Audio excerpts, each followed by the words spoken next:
We are live.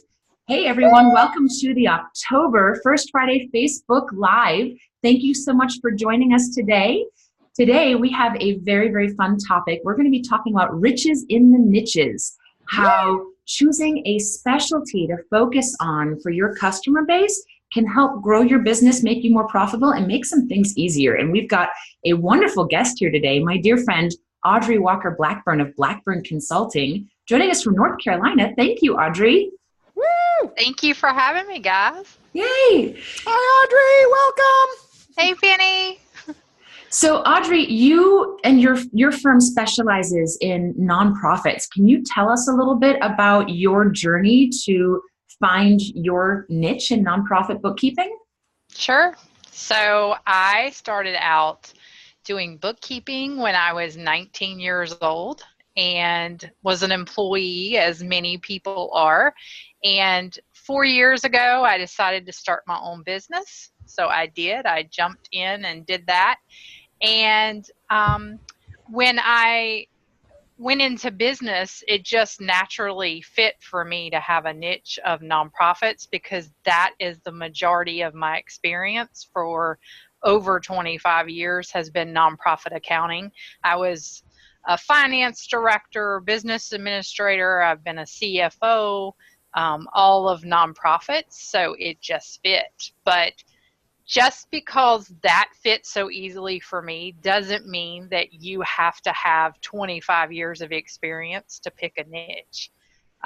Not everybody, not everybody does what they've done their whole life. So.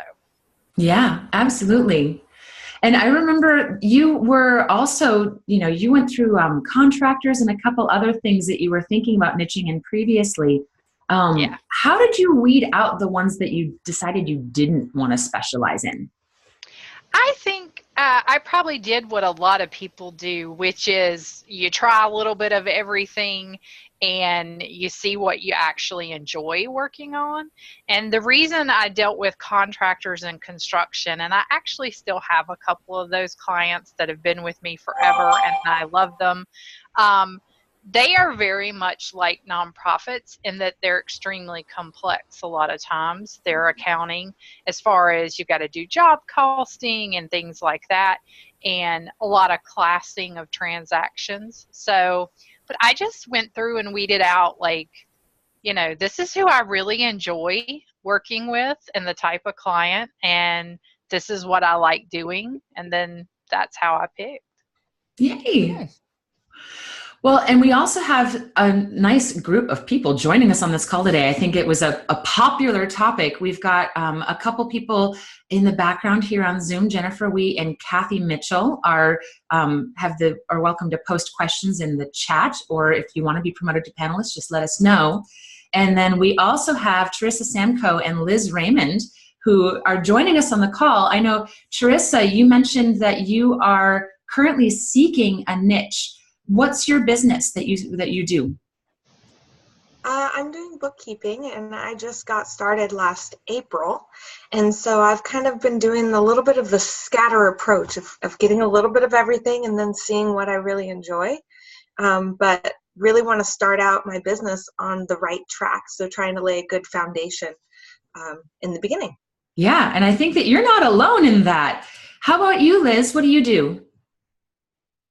Oh, you're muted. I'm going to unmute you. There you go. I still dabble in the bookkeeping, but I do a lot more of education and teaching a lot of entrepreneurs what they need to know to get their books set up so they can actually have reports that make sense and they can actually make some decisions in their businesses. So I just found as we started having a lot more startups, that information was necessary because they weren't doing stuff right. Fantastic. So we've got a lot of bookkeepers in here today. Yeah, I was just going to say that we've got a lot of accounting professionals on the call today, which is totally great. Our Ask a Bookkeeper audience actually has quite a few accounting professionals in it who are helping small businesses and getting out there. One thing I want to point out before we really get deep into niching for accounting professionals is that choosing a niche is not just for accounting professionals. And, Penny, do you want to tell us a little bit about the customers that you specialize in your pie shop? Oh yeah, absolutely. So for those of you out there who don't know, I own Penny's Pies. So it's a we have a storefront retail service. It's kind of like a cafe. And I would say our primary niche is kind of that idea of having a coffee house sort of feel where we're developing relationships with customers and serving for quality. We went through a brief period, as a lot of business owners do, where we were thinking about trying to keep our costs down and selling pies as cheap as we could so that we could get more out on the market and stuff like that. And we started realizing that didn't really bring us enjoyment. And so we started looking at the customers that we really enjoyed, and they were the ones that were willing to pay a little bit more, who really wanted to support the environment that we were building. And so we started developing more seating in our little pie shop, started serving some higher quality coffees and teas. And yeah, we created a really nice little environment in the area where we were. And so that was our niche, was that. We still do a little bit of wholesaling with grocery stores and restaurants in the area, but we're not going for the cheap pie, we're going for the good pie.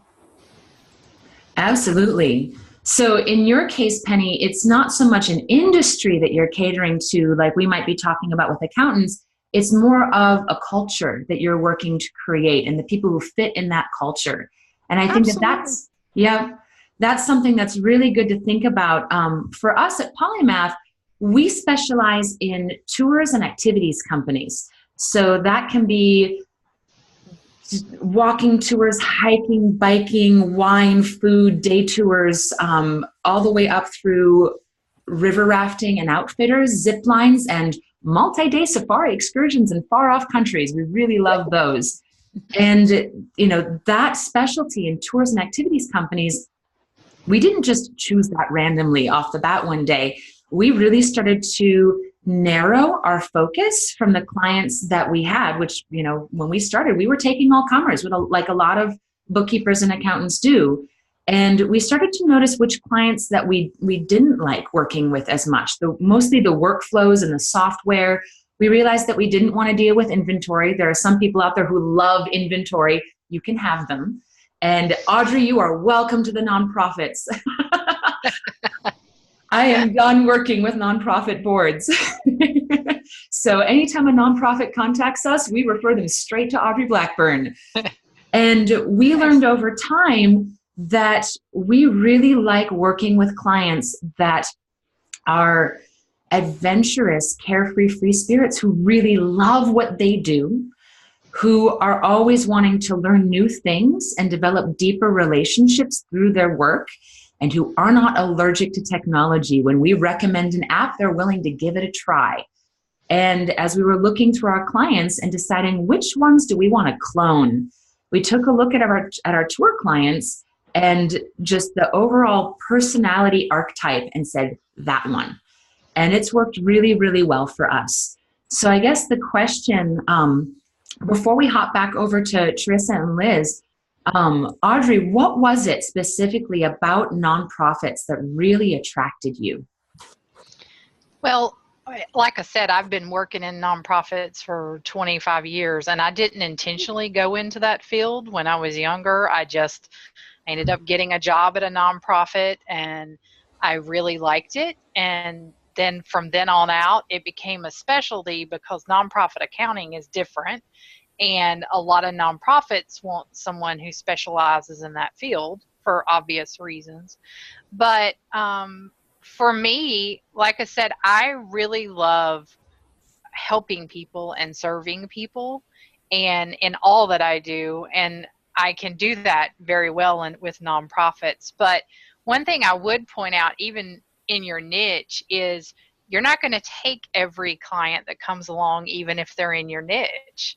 I know I don't. Not every nonprofit is well suited to work with me, nor am I well suited to work with them. Right. So I think that's really important. I have several clients that niche as well, and that are not nonprofits. Because like I said, I I guess, misconception people have is that if you niche, you can't take any other client. And if you choose not to take any client except for exactly what's in your niche, you don't have to. It's completely up to you. But I also like small entrepreneurs, so I work with them some as well. Nice. Yeah, that's a really good point, that niching does not have to be an exclusivity, at least not at first, that it's really more of a marketing focus. It's a way for us to hone our message to make sure that we're targeting the clients that we really want to bring on. Because if we cast a wide net and are searching for anyone and everyone, we end up targeting no one.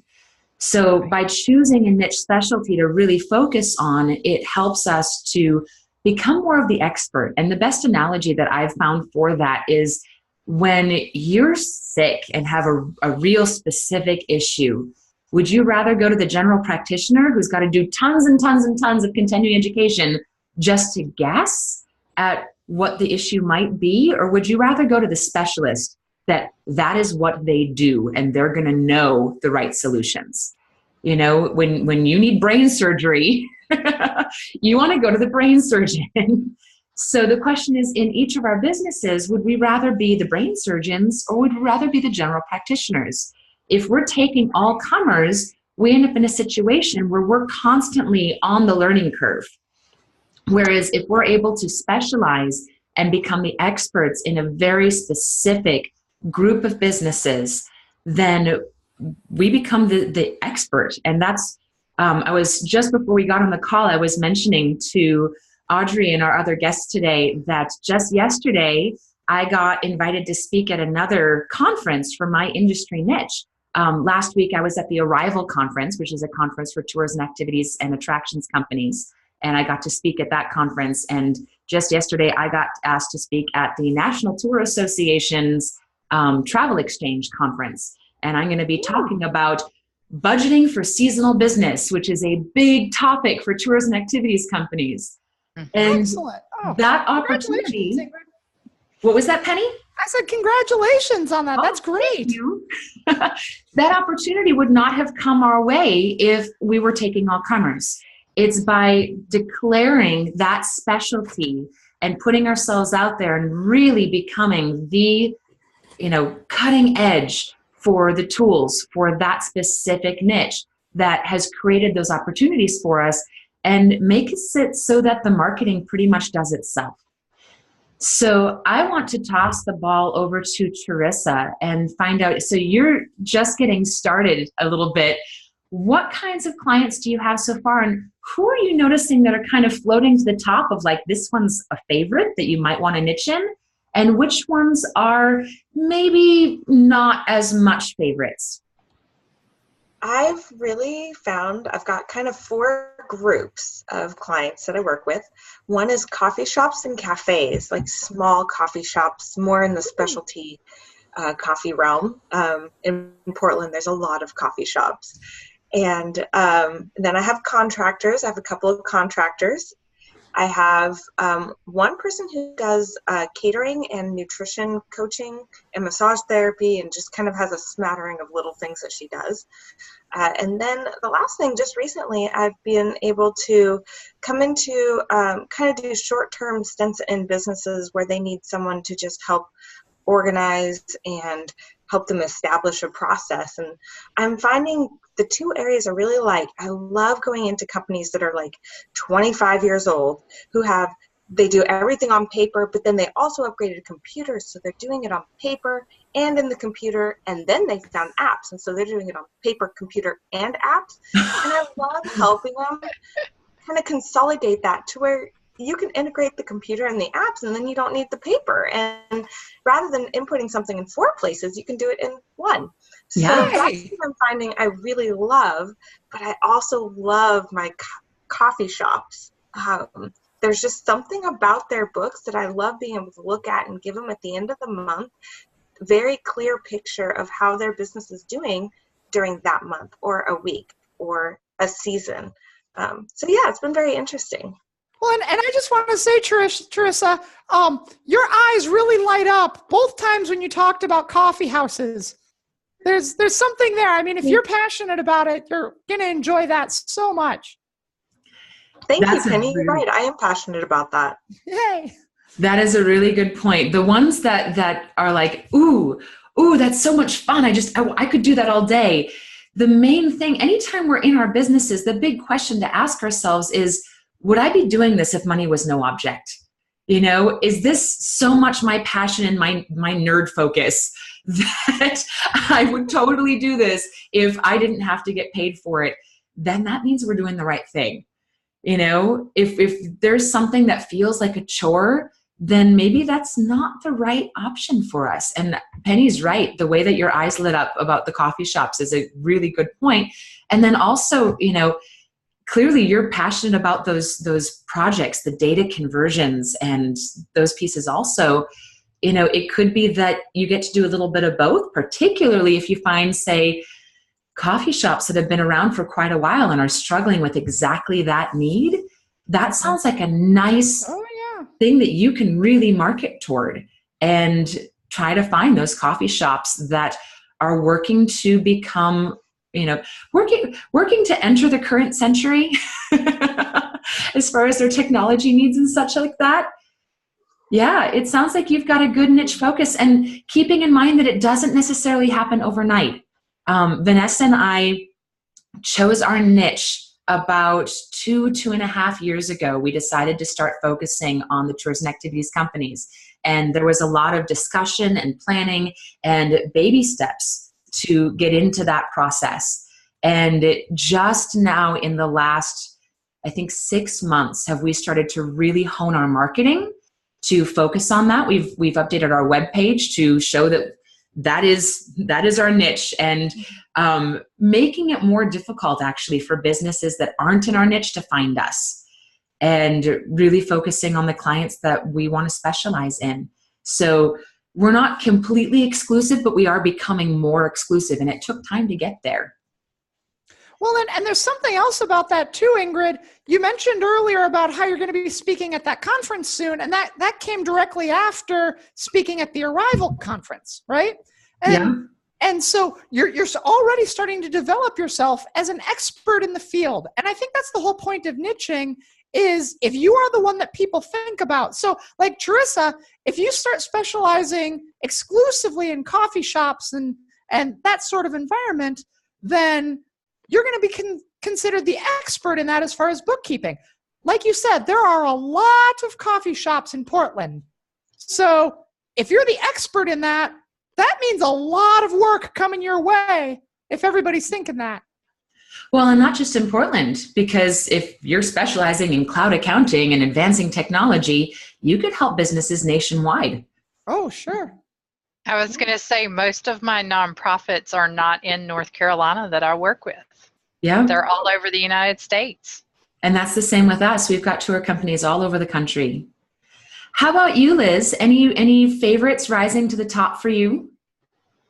Oh, definitely. I love working with a lot of health professionals, females, a lot of service-based businesses. They are the easiest and always the most eager to learn to do their stuff. But most recently, it's funny, I'm actually starting to work with a lot of bookkeepers who want to up-level their skills and have great processes for their clients, rather than just doing the normal kind of data entry kind of thing.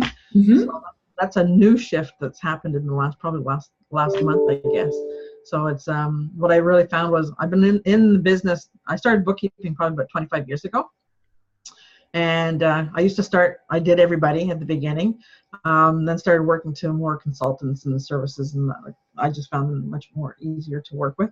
Didn't like construction companies. But what I really enjoyed the teaching aspect of getting them to understand what their numbers mean so they can read the reports. And so it's kind of shifted a little bit. So I still have a little team that does most of the bookkeeping, so I do a lot of the review work. But yeah, it's definitely females, a lot of single mompreneurs, because I was one.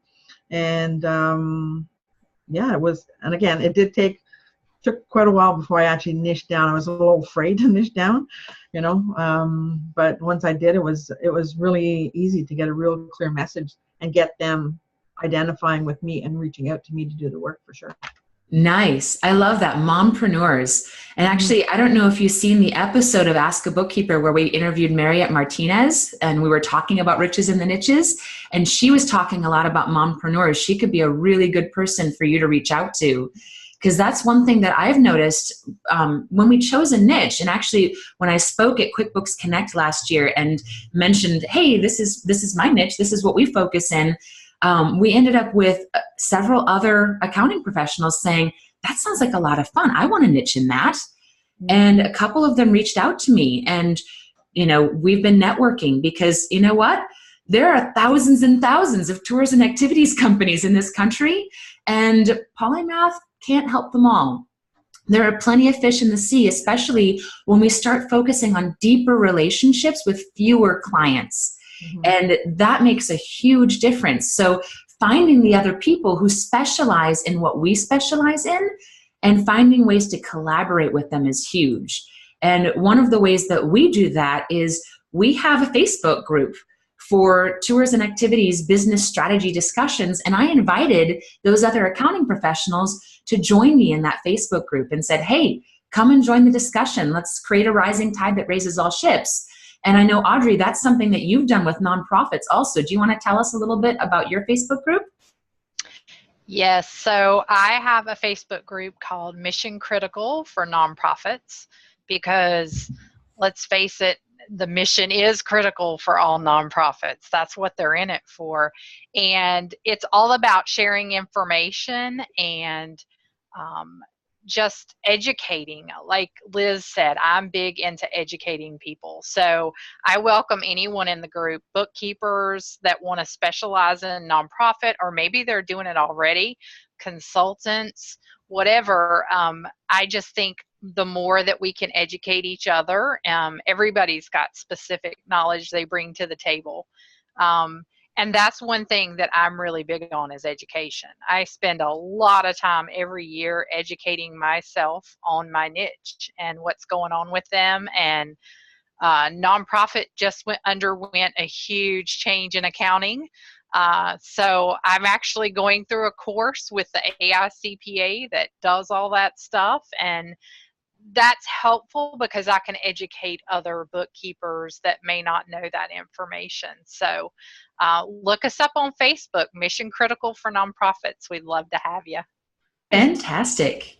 And Audrey, do you have other bookkeepers that are also doing nonprofits? Like Ingrid was talking about meeting some other bookkeepers who do tours and activity companies. Is that something that you've networked with others as well? I have, yes. I know several that do nonprofits. It varies, and I'm sure Ingrid's seen this from people who are just wanting to get in the market. They've not ever done it, and so this is all new to them, and they need a lot of education about what's different, because they know how to do bookkeeping, they know accounting, but they may not know nonprofits, all the way up to people who, honestly, that I look to and go, oh, I feel like they're smarter than I am, and they bring great information to the table, and everybody as well. So yeah, that's huge.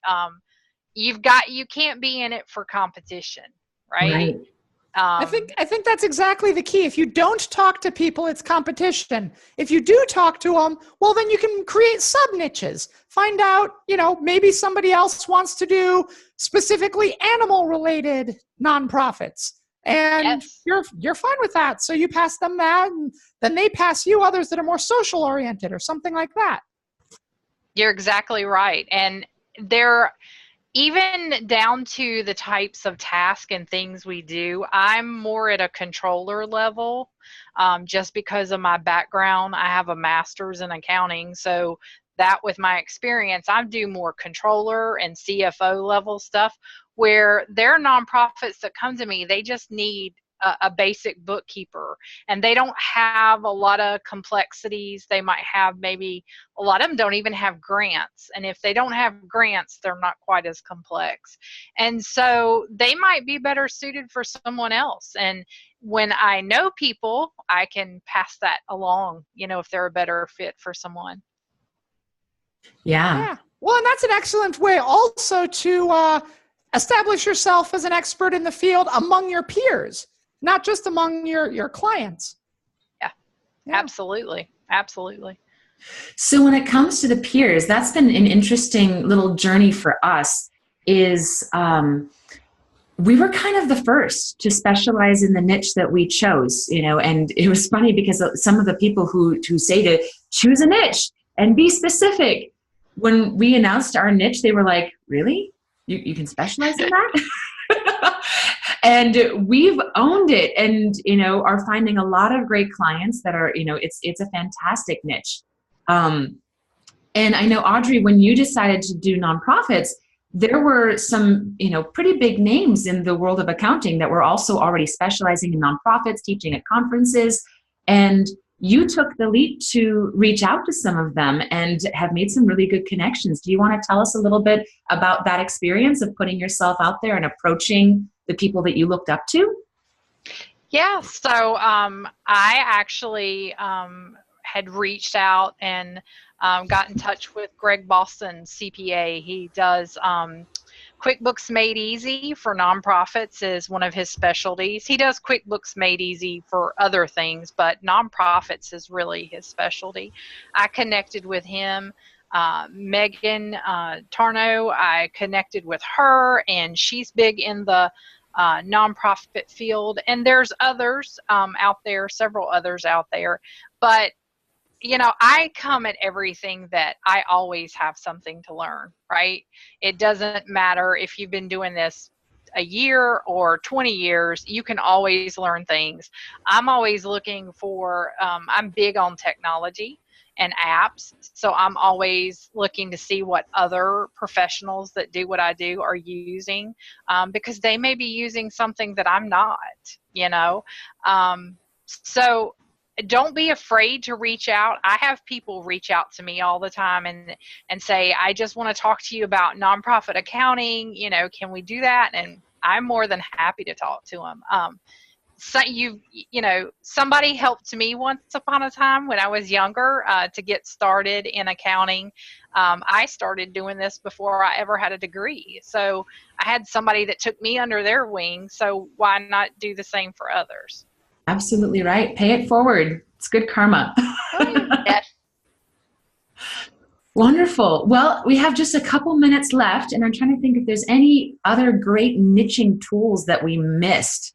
Well, I have a question. Yeah. Kind of on Tricia's behalf, actually, but we talked a lot about, like, everybody on this call has been in business for a while, and they kind of slowly settled into their niches and kind of discovered it on their own. So Tricia's just getting started. I'm wondering if maybe y'all can offer some insight of your wisdom from, experience of not, what would you do differently if you were just a year into your business and you wanted to start niching right away?